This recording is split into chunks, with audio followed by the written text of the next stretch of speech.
The Drummer Boy of Shiloh, Ray Bradbury. In the April night, more than once, blossoms fell from the orchard trees and lit with rustling taps on the drumskin. At midnight, a peach stone left miraculously on a branch through winter, flicked by a bird, fell swift and unseen, struck once like panic, which jerked the boy upright. In silence he listened to his own heart ruffle away, away, at last gone from his ears and back in his chest again. After that, he turned the drum on its side, where its great lunar face peered at him whenever he opened his eyes. His face, alert or at rest, was solemn. It was indeed a solemn time and a solemn night for a boy just turned 14 in the peach field near the Owl Creek, not far from the church at Shiloh. 31, 32, 33. Unable to see, he stopped counting. Beyond the 33 familiar shadows, 40,000 men, exhausted by nervous expectation, unable to sleep for romantic dreams of battles yet unfought, lay crazily askew in their uniforms.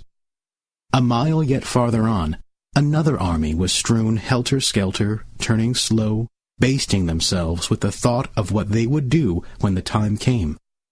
A leap, a yell, a blind plunge their strategy, raw youth their protection and benediction. Now and again, the boy heard a vast wind come up that gently stirred the air.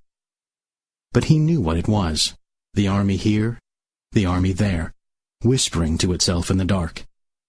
Some men talking to others, others murmuring to themselves, and all so quiet it was like a natural element arisen from south or north with the motion of the earth toward dawn. What the men whispered the boy could only guess, and he guessed that it was, "Me. I'm the one. I'm the one of all the rest won't die. I'll live through it. I'll go home. The band will play, and I'll be there to hear it." Yes, thought the boy, that's all very well for them. They can give as good as they get.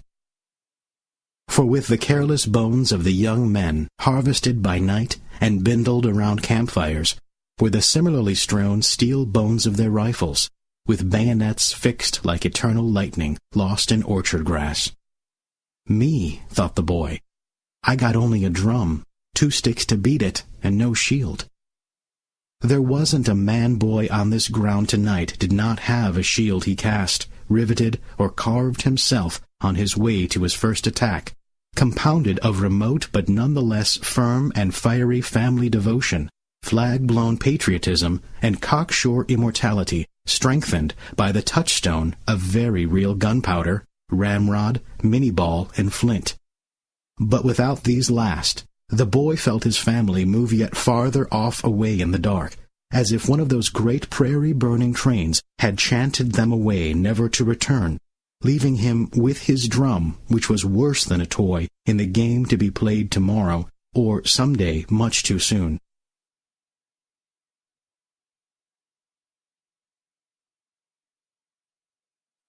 The boy turned on his side. A moth brushed his face, but it was a peach blossom. A peach blossom flicked him, but it was a moth. Nothing stayed put. Nothing had a name. Nothing was as it once was. If he lay very still, when the dawn came up and the soldiers put on their bravery with their caps, perhaps they might go away, the war with them, and not notice him lying small here, no more than a toy himself. "Well, by God now," said a voice. The boy shut up his eyes to hide inside himself, but it was too late. Someone walking by in the night stood over him. "Well," said the voice quietly, "here's a soldier crying before the fight. Good. Get it over. Won't be time once it all starts." And the voice was about to move on when the boy, startled, touched the drum at his elbow. The man above, hearing this, stopped. The boy could feel his eyes, sense him slowly bending near. A hand must have come down out of the night, for there was a little rat-tat as the fingernails brushed and the man's breath fanned his face. "Why, it's the drummer boy, isn't it?" The boy nodded, not knowing if his nod was seen. "Sir, is that you?" he said. "I assume it is." The man's knees cracked as he bent still closer. He smelled as all fathers should smell, of salt sweat, ginger tobacco, horse and boot leather, and the earth he walked upon. He had many eyes. No, not eyes, brass buttons that watched the boy. He could only be, and was, the general. "What's your name, boy?" he asked. "Joby," whispered the boy, starting to sit up. "All right, Joby, don't stir." A hand pressed his chest gently, and the boy relaxed. "How long you been with us, Joby?" 3 weeks, sir." "Run off from home or joined legitimately, boy?" Silence.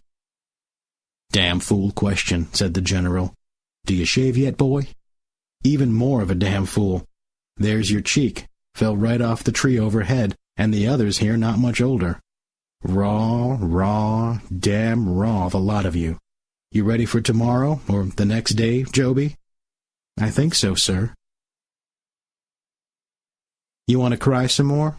Go on ahead. I did the same last night." "You, sir?" "God's truth. Thinking of everything ahead. Both sides figuring the other side will just give up, and soon, and the war done in weeks, and us all home. Well, that's not how it's going to be, and maybe that's why I cried." "Yes, sir," said Joby. The general must have taken out a cigar now, for the dark was suddenly filled with the Indian smell of tobacco, unlit as yet, but chewed as the man thought what next to say. "It's going to be a crazy time," said the general. "Counting both sides, there's 100,000 men, give or take a few thousand out there tonight. Not one as can spit a sparrow off a tree or knows a horse clod from a mini-ball. Stand up, bare the breast, ask to be a target. Thank them and sit down. That's us. That's them. We should turn tail and train 4 months. They should do the same. But here we are, taken with spring fever and thinking it bloodlust.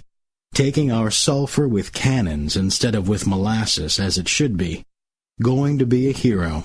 Going to live forever. And I can see all of them over there nodding agreement, save the other way around. It's wrong, boy. It's wrong as a head put on hind side front and a man marching backward through life. It will be a double massacre if one of their itchy generals decides to picnic his lads on our grass. More innocents will get shot out of pure Cherokee enthusiasm than ever got shot before. Owl Creek was full of boys splashing around in the noonday sun just a few hours ago. I fear it will be full of boys again, just floating at sundown tomorrow, not caring where the tide takes them.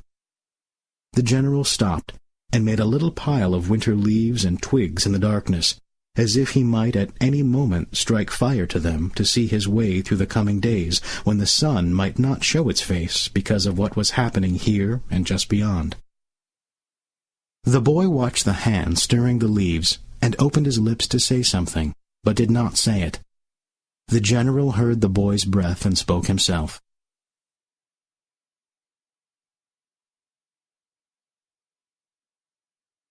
Why am I telling you this?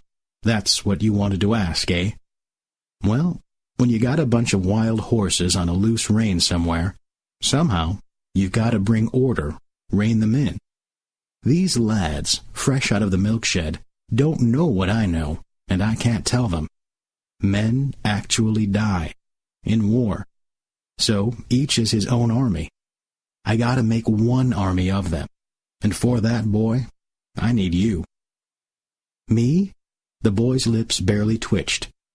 Now, boy, said the general quietly, you are the heart of the army. Think of that.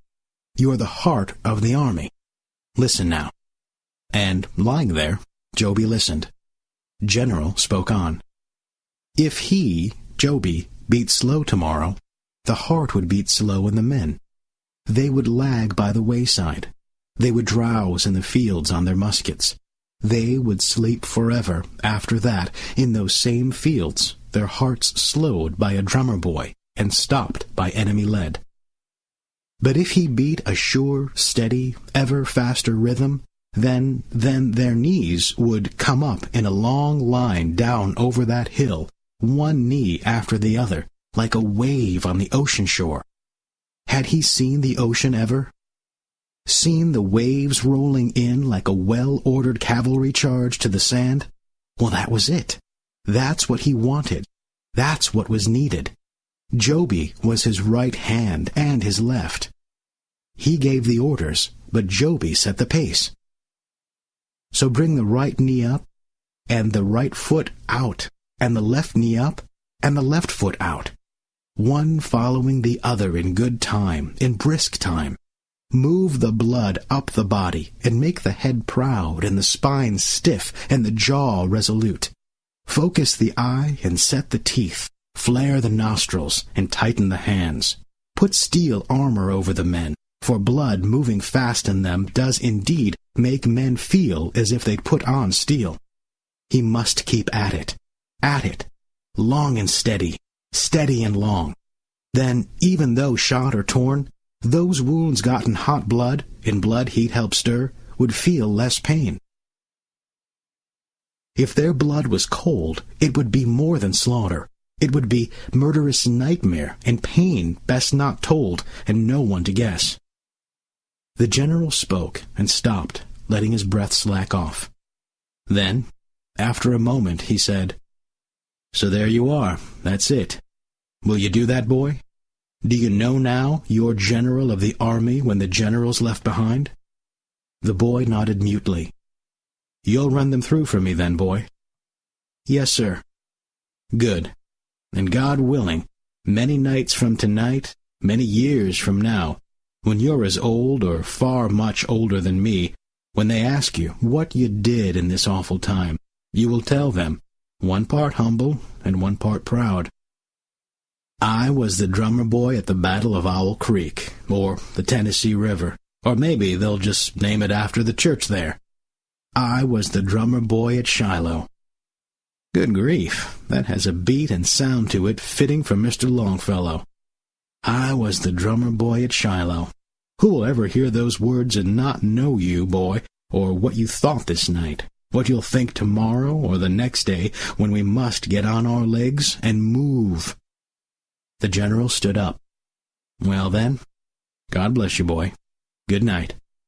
"Good night, sir." And tobacco, brass, boot polish, salt, sweat, and leather, the man moved away through the grass. Joby lay for a moment, staring but unable to see where the man had gone. He swallowed. He wiped his eyes. He cleared his throat. He settled himself. Then, at last, very slowly and firmly, he turned the drum so that it faced up toward the sky. He lay next to it, his arm around it, feeling the tremor, the muted thunder as, all the rest of the April night in the year 1862, near the Tennessee River, not far from the Owl Creek, very close to the church named Shiloh, the peach blossoms fell on the drum.